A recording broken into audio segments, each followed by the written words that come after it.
tender chicken breast in mushroom sauce. Start by prepping your chicken.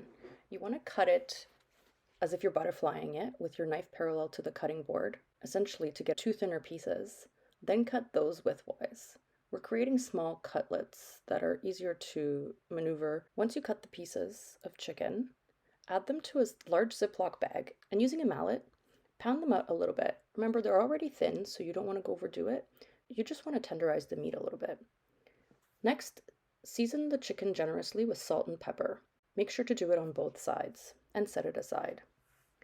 Next, you want to dice your onions and wash and slice your mushrooms. I use cremini mushrooms, but you can also use button mushrooms or portobello mushrooms, whatever you like.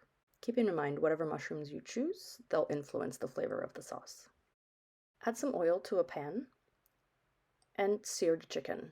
You just need to cook it for a minute on each side and remove it from the pan. Repeat for the remaining chicken until it's all cooked. This is a really quick process, so you don't want to be doing anything else because you don't want to dry it out here.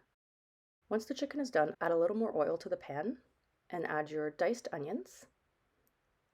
Saute for a minute or two and then add your mushrooms. Cook those down, and once they've gotten soft and start to brown a little bit, add the garlic. Saute for another 30 seconds to a minute. Stir everything to combine and add the chicken stock.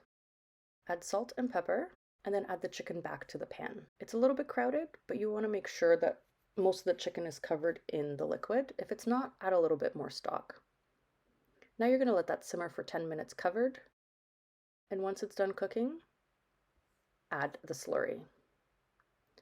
Make sure to whisk vigorously to prevent any clumps from forming. You'll need to set the chicken aside a little bit to create room in the pan. Cook for a little while longer, and that's it. You're all set. Serve with your favorite sides. Enjoy.